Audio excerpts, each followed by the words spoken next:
America First Policy Institute and author of The Iran House: Tales of Revolution, Persecution, War, and Intrigue. Kenneth, great to see you today. First, just want to get your reaction to these latest strikes, and what do you make of them?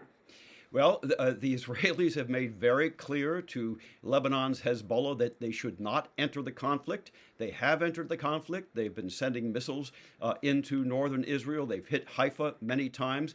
You know, I reported from Haifa for Newsmax in 2006 during an earlier war between Israel and Hezbollah. What I find extremely interesting and very positive is the reaction of the Lebanese president and the Lebanese prime minister, as well as other Shiite leaders in Lebanon, all of them condemning Hezbollah, telling Hezbollah to lay down their arms and to cease fighting, to cease fire. This is unheard of before. They have never shown that kind of courage in the past. So I think this is actually a very positive development. Yeah, and also the U.S. State Department, that is, released this statement urging Americans to depart now from more than a dozen Middle Eastern countries, including Israel, Iraq, Saudi Arabia, and others, citing some serious safety risks, no doubt about that. So, Kenneth, how far do you think this conflict is going to spread? I can't tell you how long it will last. The president has not said how long it will last. He's mentioned that he said it could last 4 to 5 weeks, and I imagine that is certainly possible. But look, we have targets to take out, and I think we are only beginning. I was looking at satellite imagery this morning of Bandar Abbas, which is the main naval port for the Revolutionary Guards. We've hit it a couple times. The Israelis have hit it a couple times. We've sunk ships there, but there are still ships and submarines at port that we need to take out. And we know from General Kane's briefing and from the president that destroying their naval capabilities is one of the objectives in the war. So there's a lot of work still to be done. You know, I can't stand by. I'm going to bring in our special guest today, John Elliott. He's former deputy assistant to President Trump and also a Marine. John, great to have you here. What do you make of the operations so far and the timing of it? Well, Tracy, thanks for having me on. Bottom line here is that this is a historic time right now. It's a window of time that President Trump recognized where we can get the most, if you're going to take out the Iranian program in terms of making them no longer a threat, this is a small window in time that President Trump recognized where Iran is at its weakest. And so he decided he had the capability that he put in the region. He knows that they're at their weakest. Their air defenses have never been weaker, and also so they're on their back heels. So the idea is that if you're ever going to do it in the 3 years that you have remaining, this is the time to go. And he made the decision after thinking about it for the last 3 or 4 months to do that. I think it's much more related to that window of a time than it was actually to have that there was an imminent threat, because we've been monitoring that threat. President Trump did a great job in Fordo last summer in taking out those hardened capabilities where they were enriching uranium way down in that bunkered location under a mountain. And so we really President Trump set back their ability. So there was nothing too imminent in my analysis, but he knows he did the right analysis with his people, with CIA Director Ratcliffe, with Marco Rubio, and with Chairman of the Joint Chiefs, Dan Raising Kane, that this was the time to go if you're ever going to go, because actually it saves lives for Americans.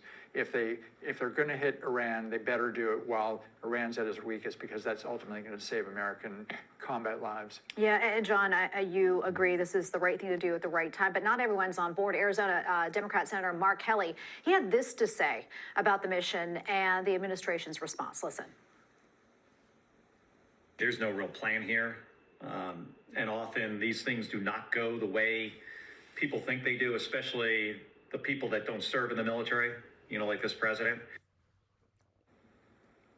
All right, Kenneth, I'm going to get your reaction to that. Do you agree with Senator Kelly here? You know, the notion that there is no plan is pathetic. It's ridiculous. We've seen the planning from General Kane and from Pete Hegseth. We've seen it in their laying out the objectives, the war objectives. We've seen it in the way that they've integrated our air assets with the Israeli air assets. That's an extraordinary, complex operation, very, very difficult to do. We've been moving pieces on this military chessboard for months to get them into place. We learned that also from General Kane. We have air defense units that had been moving into the theater months ago before this operation was approved. So yeah, there was certainly a plan. There is a plan. There's an end game. There are no U.S. boots on the ground. I like to say we have a 2 million man army in Iran, and not a single one of them is American. Yeah. The conflict going on right now over the Middle East also actually causing some concern here in the homeland in the United States. There is warnings of possible retaliatory attacks by sleeper cells or lone wolves connected to Iran. And of course, we had that attack, the shooting in Austin, Texas, near the University of Texas at a bar there. Here's what the Austin police chief had to say after that event. Is there a direct connection to the war in Iran with the shooting here? So I think for our purposes, as we're, looking at the totality of this, and certainly as a police chief, and we're coming in and we're getting this information, and we see those indicators, we see, the second shirt with the Iran, the picture of the Shah on that T-shirt as well.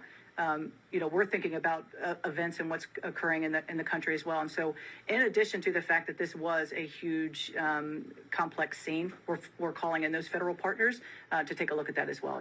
I believe one patient will be taken off life support sometime today, and then 2 other patients are still critical. Yeah, and very sad. We're praying for all the victims right there. Also, we are on high alert here in Washington, D.C. right now. John, I know this has been on your radar for a very long time. What are your concerns when it comes to these possible sleeper cells, lone wolf attacks? Oh, absolutely, it's a big concern. If you look at all the countries in the Middle East, even going back to, well, obviously we're not talking about 9/11, which was the biggest act of terrorism, but if you look at these small sleeper cells where Iranians or others have taken out, have at least tried, they went after people who were involved in 20 years ago in different contingencies. And so they're probably more than any other operator in the Middle East, the Iranians have shown that they have the capability to go against soft targets here on the ground. They have had threats to President Trump. They've had threats to even Secretary Pompeo. They actually moved on Secretary Pompeo a while back. And this is something where they have more than anybody else, they have the capability to go after with assassins, with terrorist attacks, with everything else. But bottom line is that we need to be very vigilant, and that's why we're sounding the alarm right now. And you can never be too careful when you're dealing with the Iranians. No, you can't. John, Kenneth, great to be with you both. Thank you so much. We appreciate your insights today.